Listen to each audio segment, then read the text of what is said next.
everybody, this is Digraj Singh Rajput. Welcome to the Social Brains. Geography से जुड़ा हुआ सब कुछ इस वीडियो में मैं आपको बताने वाला हूं।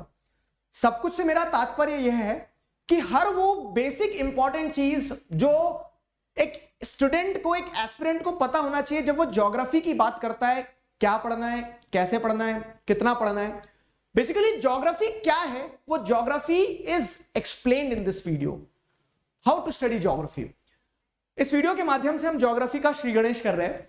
आगे सब्सिक्वेंटली आपको और भी बहुत सारे वीडियोस में देते जाऊंगा जिसमें हम लेयर बाय लेयर ज्योग्राफी को अनफोल्ड करते चले जाएंगे, डिकोड करते चले जाएंगे। As the title and the thumbnail itself is suggesting that we are going to decode geography. सबसे बेहतरीन अप्रोच क्या होगी इस सब्जेक्ट को लेके? बिलीव मी व्हेन आई से this, geography is love, I mean it. Geography बहुत प्यारा सब्जेक्ट है। इस सब्जेक्ट को उतने ही प्यार से पढ़ा जा सकता है। जरूरी क्या है? पेशेंस, सही अप्रोच, और सही अप्रोच के साथ साथ में आपको उसका एसेंस समझना होगा कि ज्योग्राफी किताबों में है ही नहीं। ज्योग्राफी आपको फील करना होता है, ज्योग्राफी आपके इर्द गिर्द आपको कनेक्ट करना होता है। मैं अधिकतर अपने स्टूडेंट से कहता हूं कि दो ही तरह के स्टूडेंट्स होते हैं, एक वो जिन्हें ज्योग्राफी से मोहब्बत हो जाती है और दूसरे वो जो ज्योग्राफी को समझना ही नहीं चाहते हैं। दोनों में रोल स्टूडेंट का ही। अगर आप समझने की कोशिश करोगे तो ऑटोमेटिकली आपको मोहब्बत हो जाएगी। ठीक है, तो इस ही ऑब्जेक्टिव के साथ में let us start with this. वही जो मैंने कहा कि श्री गणेश करते हैं। सारे कॉम्पिटिटिव एग्जाम्स, मतलब आप जैसे देखेंगे कि आप एनडीए के लिए जा रहे हैं, सीडीएस की तैयारी कर रहे हैं, डिफेंस वाले सेक्टर में जा रहे हैं, आप सीयूईटी की तैयारी कर रहे हैं, आप किसी भी स्टेट पीएससी की, यूपीएससी की तैयारी कर रहे हैं, आप एसएससी की बात कर रहे हैं। Basics of geography is very essential, और ज्योग्राफी उन बिना बेसिक्स के आगे बढ़ेगी ही नहीं। तो वही चीज जो है, वही चीज मैं आपको यहां से शुरू कर रहा हूं। सब्सिक्वेंट वीडियोस आपको मिलते चले जाएंगे। हम पूरा ज्योग्राफी स्क्रैच से लगा के महल बनाने तक का पूरा काम करेंगे। ठीक है, और व्हाई आई एम अगेन, मैं इतना कॉन्फिडेंट और इतना खुश क्यों हूं when it comes to geography? तो I can tell you people कि ज्योग्राफी को पढ़ने का और पढ़ाने का एक तरीका होता है, and I have cracked that. ठीक है, I have lived this subject. तो उस चीज को ध्यान में रखते हुए I can promise you people कि साथ मिलकर ज्योग्राफी की टेंशन जो है ना, चिंताएं जो एकदम समाप्त करते हैं। ठीक है, एकदम स्क्रैच से एकदम महल बनाने तक का पूरा सफर साथ में तय करेंगे। This is the first video जहां पे मैं आपको ज्योग्राफी का बेसिक्स बताने वाला हूं, एक अप्रोच बताने वाला हूं कि किन चीजों को ध्यान में रख के कैसे पढ़ना है, कहां से कितना क्या, वो सब साथ में करते रहेंगे। फाइन। सबसे पहली और महत्वपूर्ण चीज ज्योग्राफी। देखो, ज्योग्राफी को मल्टीपल, क्या कहेंगे हम, ज्योग्राफी को मल्टीपल सेगमेंट्स में डिवाइड किया जा सकता है। एक जो ज्योग्राफी का स्टूडेंट होगा या टीचर होंगे वो बेहतर जानते होंगे कि social geography, historical geography, economic geography, तो मल्टीपल ब्रांचेस है। लेकिन टू स्टार्ट विथ, अगर हम समझे ना, शुरू करने के लिए अगर हम समझे तो ज्योग्राफी को आप बहुत सिंपल तरीके से समझ सकते हैं कि ज्योग्राफी के दो पार्ट हैं। एक फिजिकल ज्योग्राफी होता है और एक होता है ह्यूमन ज्योग्राफी। अब ये फिजिकल ज्योग्राफी और ह्यूमन ज्योग्राफी को समझने का सबसे अच्छा एग्जांपल देता हूं मैं आपको। वो सबसे अच्छा एग्जांपल क्या है कि एक स्टेज है, फाइन, एक स्टेज है और उस स्टेज के ऊपर एक आदमी जो है वो डांस कर रहा है। औरत भी हो सकती है, ठीक है, जेंडर इक्वालिटी। तो एक स्टेज है, स्टेज के ऊपर एक व्यक्ति जो है वो डांस कर रहा है। तो अब ये जो स्टेज है ना, ये फिजिकल ज्योग्राफी का पार्ट हो गया, और ये जो व्यक्ति नाच रहा है, कूद रहा है, ये ह्यूमन ज्योग्राफी का पार्ट हो गया। अब इसको कनेक्ट करो। फिजिकल ज्योग्राफी आपको एक बेस देती है। फिजिकल ज्योग्राफी में क्या आएगा, तो हर वो चीज जो प्रकृति में आपको दिख रही है ना, जो फिजिकली, जैसे लैंड, क्लाइमेट, वाटर, ये सारी चीजें फिजिकल ज्योग्राफी का पार्ट होती है।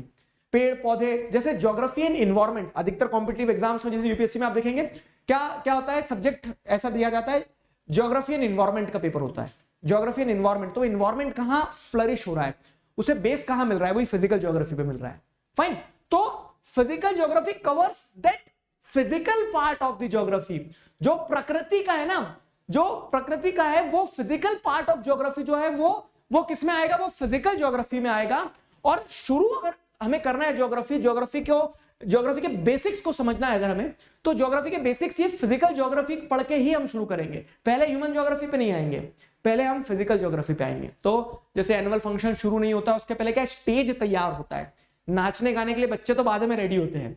फाइन, वही चीज यहां पे भी कि फिजिकल ज्योग्राफी हमें पहले अपनी अंडरस्टैंडिंग में लेना होगी, और फिर दूसरा पार्ट हम ज्योग्राफी का देखते हैं। और वो जो दूसरा पार्ट है ज्योग्राफी का, वो दूसरा पार्ट जो है ज्योग्राफी का, वो कौन सा है, वो है ह्यूमन ज्योग्राफी।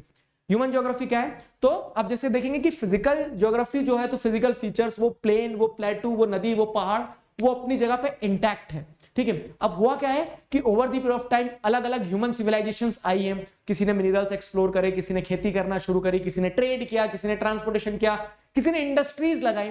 तो जो ह्यूमन इन्फ्लुएंस है, वो जो ह्यूमन इंटरैक्शन है फिजिकल ज्योग्राफी के साथ में, वो ह्यूमन ज्योग्राफी का पार्ट हो जाता है। फाइन, तो आपको इस रिलेशन को बहुत अच्छे से समझना होगा कि है दोनों अलग, फिजिकल ज्योग्राफी, ह्यूमन ज्योग्राफी, लेकिन अलग होके भी साथ में है, और वो ज्योग्राफी का कंप्लीट एसेंस देती है। When it comes to geography, तो geography covers the physical and the human part. और यही चीज अब आपको देखो, थोड़ा सा नॉस्टैल्जिया फील होगा, मैं समझाता हूं। आपने क्लास मतलब क्लास 8th 10th और 12th में हो सकता है जिनका ज्योग्राफी सब्जेक्ट ना हो, फाइन, तो वो लोग तो 12th में ज्योग्राफी पढ़े नहीं, लेकिन 8th और 10th की ज्योग्राफी में सिमिलैरिटी देखी होगी, वही एग्रीकल्चर, वही इंडस्ट्री, वही मिनरल्स की सारी चीजें, ठीक है, और वही 12th में भी है। अब जैसे अगर आप देखेंगे तो 7th की ज्योग्राफी जो थी आपकी, 7th की, 9th की और 11th की, ये ज्योग्राफी में आपने एक सिमिलैरिटी देखी होगी कि वही पहाड़, वही नदियां, वही ओशियंस, वही टाइड्स, वही क्लाइमेट, ये सारी चीजें आपको 7th 9th और 11th में देखने को मिला, ठीक है, इधर ऑड ऑड, इधर इवन इवन। तो फिजिकल ज्योग्राफी और ह्यूमन ज्योग्राफी को ही आपको पढ़ाया जाता है 6 से लेकर 12 तक। 6th की एनसीईआरटी की बुक बोल रही हूँ सर, मेरा भी नाम ले लो, तो 6th में बेसिक्स है एकदम, ठीक है, 6th में एकदम बेसिक्स है। तो मैं आपको वो भी बता रहा हूं कि वो स्टूडेंट्स अभी मुस्कुराएंगे जिनका ज्योग्राफी से कोई ताल्लुक नहीं रहा है, मतलब ऐसा है कि 10th तक तो सर राम राम करके पढ़ ली थी, अभी हम फर्स्ट ईयर में हैं या फिर अभी हम 3rd ईयर में, अभी हम इस एग्जाम के लिए तैयारी शुरू कर रहे हैं, तो अब हमें ज्योग्राफी पढ़ना है, और ज्योग्राफी हम वो सेकंड कैटेगरी में आते हैं कि हमें बिल्कुल पसंद ही नहीं है, क्यों? क्योंकि हमने कोशिश नहीं करी है। मैं आपको एक चीज बता रहा हूं, आप सीधे महल नहीं बना सकते, आपको एकदम बेस बनाना पड़ेगा। तो 6th की ज्योग्राफी वहां पे मैंडेटरी हो जाती है। आप फिजिकल को एक तरफ रखो, ह्यूमन को एक तरफ रखो। अगर हम बात करें तो ज्योग्राफी हमें 6th से स्टार्ट करना है, 6th की ज्योग्राफी की बुक पढ़ना है, बहुत बेसिक्स, वो लैटिट्यूड क्या है, लॉन्गिट्यूड क्या है, कॉन्टिनेंट क्या है, कंट्री क्या होता है, कॉन्टिनेंट क्या होता है, सोलर सिस्टम, ये सारा सब कुछ जो है, फाइन। तो मेरा कहने का मतलब यह है कि आप ब्रॉडली ज्योग्राफी को एक फिजिकल ज्योग्राफी, एक ह्यूमन ज्योग्राफी की तरह देखेंगे और उसको पढ़ने। अब ये जो एनसीईआरटीज की बात आ रही, तो वो मैं आपको अलग से, मैंने बताया ना कि सीरीज होगी, अलग अलग स्पेसिफिक वीडियोस आते जाएंगे, मैं बताऊंगा कि एनसीईआरटीज कैसे पढ़ना है ज्योग्राफी के लिए। बाकी अभी बेसिकली ज्योग्राफी को डिकोड करें हम, तो ज्योग्राफी में एक फिजिकल ज्योग्राफी का पार्ट होता है, एक ह्यूमन ज्योग्राफी का पार्ट होता है। अब फिजिकल ज्योग्राफी में क्या आता है? फिजिकल ज्योग्राफी मैंने आपको क्या बताया कि वो फिजिकल फॉर्म ऑफ ज्योग्राफी, पहाड़, नदी, प्लेटू, ये सारा सब कुछ जो प्रकृति का वो ज्योग्राफी है, जिसमें ह्यूमन इन्फ्लुएंस नहीं, जो मतलब बोल सकते हैं ना नेचुरली बिल्ड ज्योग्राफी है, वो फिजिकल ज्योग्राफी। अब उसमें जैसे आप जियोमॉर्फोलॉजी पढ़ते हैं, जियोमॉर्फोलॉजी में क्या आएगा? तो जियोमॉर्फोलॉजी में जैसे आपका ये सारा आ जाएगा कि अच्छा लैंड कैसे बने, अलग अलग तरह के लैंड फॉर्म कैसे बने, वो सब कुछ जियोमॉर्फोलॉजी में, ठीक है।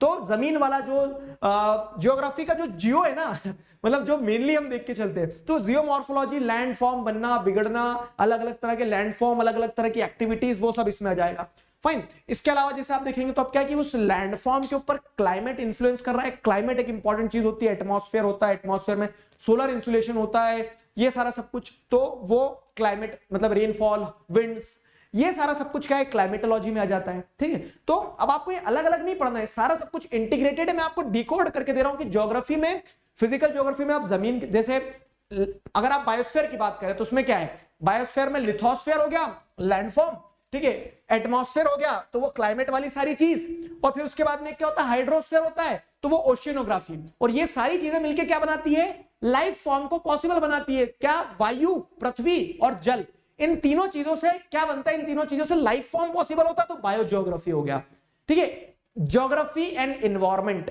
कैसे कनेक्टेड है, समझ में आया? तो अब देखो, इसके अलावा एक्सेट्रा लगा सकता हूं मैं, एक्सेट्रा में लगा सकता हूं, तो जैसे अब क्या है, इवोल्यूशन ऑफ लैंडफॉर्म जो है, इवोल्यूशन ऑफ लैंडफॉर्म में मतलब हम ये भी देख सकते हैं कि जो एस्ट्रोनॉमिकल वाली ज्योग्राफी है, मतलब एस्ट्रोनॉमिकल मतलब नहीं, एस्ट्रोनॉमिकल नहीं कहेंगे, टू बी मोर प्रिसाइज, जैसे अगर हम देखेंगे जिसमें ये बता रहे हैं कि जो 11 ज्योग्राफी की स्टार्टिंग के चैप्टर से इवोल्यूशन कैसे हुआ अर्थ का, ये वो सारी चीजें, प्लैनेट वगैरह, तो वो सब भी ज्योग्राफी का पार्ट होता है। लेकिन ब्रॉडली अगर देखा जाए तो आपने अगर लैंडफॉर्म्स के बारे में पढ़ लिया जियोमॉर्फोलॉजी में, क्लाइमेट के बारे में सब कुछ समझ लिया कि क्लाइमेट में क्या क्या हो रहा है, जैसे विंड सिस्टम होता है, वो विंड सिस्टम से साइक्लोन जुड़े होते हैं, तो वो क्लाइमेटोलॉजी सारी कवर हो रही है। और फिर आता है ओशियनोग्राफी, तो ओशियनोग्राफी में वो हाइड्रोस्फीयर वाला पार्ट कि ओशियंस है, सैलिनिटी है ओशियन में, ओशियन के अंदर क्या है, और ये सारी चीजें, फाइन, ये सारी चीजें, अलग अलग ओशियन करंट चलते हैं। अब सबसे बड़ी गलती जो होती है ना एक स्टूडेंट, एक एस्पिरेंट के द्वारा, कि वो चीजों को साइलोज में पढ़ने की या फिर समझने की कोशिश करता है, और यही सबसे बड़ा ब्लंडर होता है। साइलोज मतलब कि अलग अलग डिपार्टमेंट्स में, कि अच्छा फिजिकल ज्योग्राफी पढ़ना है, एक तरफ पढ़ के खत्म कर देंगे, उसमें जियोमॉर्फोलॉजी पढ़ लेंगे, क्लाइमेटोलॉजी अलग पढ़ लेंगे, ओशियनोग्राफी अलग पढ़ लेंगे। लेकिन मैं आपको एक छोटा सा एग्जांपल, ऐसे बहुत सारे लेक्चर्स आएंगे, 1 करोड़ एग्जांपल दूंगा मैं आपको, लेकिन एक एग्जांपल दे रहा हूं। जैसे अब क्या हो रहा है कि ओशियनोग्राफी में हम ये पढ़ते हैं, ओशियनोग्राफी में हम क्या पढ़ते हैं कि ओशियंस में अलग अलग करंट चलते हैं, वार्म करंट, कोल्ड करंट, ठीक है। अब हम सोच रहे हैं कि वो तो ओशियनोग्राफी का पार्ट है, लेकिन वो warm current, cold current, pressure, wind pressure से इन्फ्लुएंस हो रहे हैं। विंड प्रेशर क्लाइमेटोलॉजी का पार्ट है, विंड प्रेशर से इन्फ्लुएंस हो रहे हैं, और उस कारण से क्या होता है कि धरती पे कहीं डेजर्ट होगा तो कहीं पे क्या होगा, खूब रेन फॉरेस्ट होंगे। क्यों? क्योंकि वो विंड प्रेशर से ओशन करंट इन्फ्लुएंस हो रहे हैं, और ओशन करंट से बारिश होती है। तो अगर हम उसको इस अप्रोच के साथ पढ़ेंगे कि सब अलग अलग है, तो हम गलत अप्रोच के साथ पढ़ रहे हैं, ठीक है। सब इंटरकनेक्टेड है, पॉइंट ये कि आपको कनेक्ट करते आना चाहिए, ठीक है। और ये सारी चीजें जब कनेक्टेड होती है तभी तो लाइफ फॉर्म होता है। तो जो लाइफ फॉर्म है वो बायोज्योग्राफी में पढ़ते हैं। तो ये पूरा का पूरा फिजिकल ज्योग्राफी हो गया आपका। तो आपको ज्योग्राफी में स्टार्ट फिजिकल ज्योग्राफी से करना है, आपको बेसिक्स समझना है इन सारी चीजों के, ठीक है। और उस बेसिक से पहले अगर खुद से पढ़ रहे हो जैसे, तो 6th के एनसीईआरटी मैंडेटरी बता दे रहा हूं, एनसीईआरटी में मैं अलग से वीडियो बताऊंगा, ठीक है। तो ये तो एक कहानी हो गई हमारी। अब आगे बढ़ते हैं किधर, ह्यूमन ज्योग्राफी की तरफ। तो अगेन अब यहां पे मैंने एक लाइन ड्रॉ कर दी, इसका मतलब ये नहीं कि ये अलग है, ये इंटरकनेक्टेड है। ध्यान रखना, ये इंटरकनेक्टेड है कि physical geography, human geography. Physical geography ने वो स्टेज दे दिया, अब इस पे मनुष्य आके नाचेगा कूदेगा, ठीक है। तो ह्यूमन ज्योग्राफी में क्या पढ़ोगे, तो मनुष्य के बारे में। तो जैसे पॉपुलेशन एक इंपॉर्टेंट पार्ट हो जाता है। पॉपुलेशन उस स्टेज को इन्फ्लुएंस कर रही है ना, एक स्टेज पे 4 लोग हैं, एक स्टेज पे 400 लोग हैं, तो आपको डिफरेंस समझ में आ रहा होगा। तो वैसे ही पॉपुलेशन हो गया। अब पॉपुलेशन है तो क्या करेगी, बैठ के ताश तो खेलेगी नहीं। एग्रीकल्चर जैसे परफॉर्म कर रही है, इंडस्ट्रीज हो गए, तो इंडस्ट्रीज में अब क्या है, मिनरल्स हो गए। मिनरल्स के बाद में जैसे अगर आप देखेंगे तो उन मिनरल्स को प्रोसेस किया जा रहा है, अलग अलग चीजों की मैन्युफैक्चरिंग हो रही है, तो वो इंडस्ट्रीज वाला पार्ट हो जाता है। सर्विसेज जैसे ट्रांसपोर्ट, ट्रेड, कम्युनिकेशन, तो हर वो एस्पेक्ट जहां पे ह्यूमन बींग्स डायरेक्टली इनडायरेक्टली कहीं ना कहीं फिजिकल ज्योग्राफी से इंटरैक्ट कर रहे हैं। तो अब क्योंकि फिजिकल ज्योग्राफी को समझना है, फिजिकल ज्योग्राफी से ह्यूमन बींग्स का इंटरैक्शन समझना है, तो वो ह्यूमन ज्योग्राफी का पार्ट हो जाता है, वो ह्यूमन ज्योग्राफी का पार्ट हो जाता है। तो ये ज्योग्राफी है, सीधी सी ज्योग्राफी है, बस बहुत कुछ ऐसा डरावना सा नहीं है। आप इस अप्रोच के साथ पढ़ोगे कि हाँ हमें फिजिकल ज्योग्राफी पढ़ना है, तो उसमें जमीन, आसमान, मतलब वो जो पूरा एटमॉस्फेयर है, वो जो समुद्र है, उन सारी चीजों को समझते हुए आगे बढ़ना है। धीरे धीरे उन सारी चीजों को समझने के बाद में उनका ह्यूमन के साथ इंटरैक्शन, तो वो ह्यूमन ज्योग्राफी में आ जाएगा। अब ये कहां का पढ़ना है, ठीक है। इंडिया में रह रहे हो, इंडिया के एग्जाम दोगे तो इंडिया का तो पढ़ना पड़ेगा, ठीक है। लेकिन क्या विश्व सिर्फ भारत तक सीमित है, ऐसा भी नहीं है, ठीक है। भारत उसका एक अभिन्न अंग है, तो हमें भारत, और हम भारत में रह रहे हैं तो हमें भारत का तो पढ़ना ही है, लेकिन हमें वर्ल्ड लेवल पे भी चीजों को समझना होगी। वर्ल्ड लेवल पे ये फिनोमेना जो हैं, तो कैसे लैंडफॉर्म, कैसे क्लाइमेट, कैसे ओशियनोग्राफी में जो पूरा हाइड्रोस्फीयर है वो इन्फ्लुएंस हो रहा है। तो ज्योग्राफी वर्ल्ड की और इंडिया की दोनों की समझना होगी, ठीक है। वर्ल्ड की और इंडिया की दोनों की समझना होगी। अब बात आ रही है कि वर्ल्ड को भी पढ़ना है, इंडिया को भी पढ़ना है, तो मैं यहाँ पे आपको एक प्रो टिप दे रहा हूं, क्या कि हमें फिजिकल और ह्यूमन ज्योग्राफी को समझना है, ठीक है। और इनके लिए अलग अलग मटेरियल होंगे, रिसोर्सेज होंगे, बुक्स होंगी, वो सारी चीजें बताऊंगा, ठीक है बताऊंगा। पॉइंट यहाँ पे ये है, पॉइंट यहाँ पे ये है कि एक प्रो टिप ये है कि एटलस जरूर लेकर बैठना है। क्यों? क्योंकि हमें वही वर्ल्ड को भी समझना, उसी वर्ल्ड में इंडिया को भी समझना है, तो वो एटलस रहेगा ना हमारे पास, तो वो एटलस सारी चीजें आसान करता है, ठीक है। आज का काम बता रहा हूं, मतलब इस वीडियो को देखने के बाद का काम, मतलब ऐसे तैयार हो जाओ कि ज्योग्राफी साथ में करने वाले हैं, फाइन। तो कुछ होमवर्क भी देते चलूंगा। सबसे पहले एक वर्ल्ड मैप घर में चिपकाएंगे, उसके बाद में दूसरा काम करेंगे कि इंडिया का मैप चिपकाएंगे, पॉसिबल है तो पॉलिटिकल भी चिपका लो, दो, मतलब एक पॉलिटिकल हो गया और एक फिजिकल हो गया, एक पॉलिटिकल हो गया, एक फिजिकल हो गया, तो 4 मैप में एक दीवार आपने फुल कर दी, बोल दी बस अब इस दीवार का पुताई का खर्चा बच गया हमारा, ठीक है। तो एक दीवार पे आपको 4 मैप लगाना है, और एक एटलस रखना है अपने पास में। एटलस कौन सा? तो जिसमें एटलस में आपको फिजिकल पॉलिटिकल दोनों मैप हो, ताकि जब आप कुछ पढ़ रहे हैं, टॉपिक पढ़ रहे हैं, तो उस टॉपिक को पढ़ते समय क्या हो, उस टॉपिक को पढ़ते समय आपको आसानी रहे उस चीज की, कि हाँ तुरंत रिलेट कर पाए। क्यों? क्योंकि ज्योग्राफी अगेन किताबों में नहीं मिलेगा, वो विजुअलाइज करना होगा, वो कनेक्ट करना होगा। It is really an amazing subject. तो ये हमारी अप्रोच रहने वाली है। मैंने आपको थोड़ा सा डिकोड करके दिया कि ज्योग्राफी है क्या, फाइन। आगे और लेक्चर्स में हम क्या करेंगे, आगे और लेक्चर्स में एक एक करके फिर अनफोल्ड करते चलेंगे एक एक चीजें। आपके कोई सजेशन हो तो do let me know in the comments, बताया करो कमेंट सेक्शन में कि हाँ सर हमें यहाँ दिक्कत जा रही है, वो सारी चीजें, क्योंकि वो 2 वे कम्युनिकेशन रहेगा, and I will be happy to listen from you people, fine. इसी के साथ शुरू करते हैं अभी के लिए लेकिन साइन ऑफ करता हूं, signing off with this, together we can, we will. Thank you very much.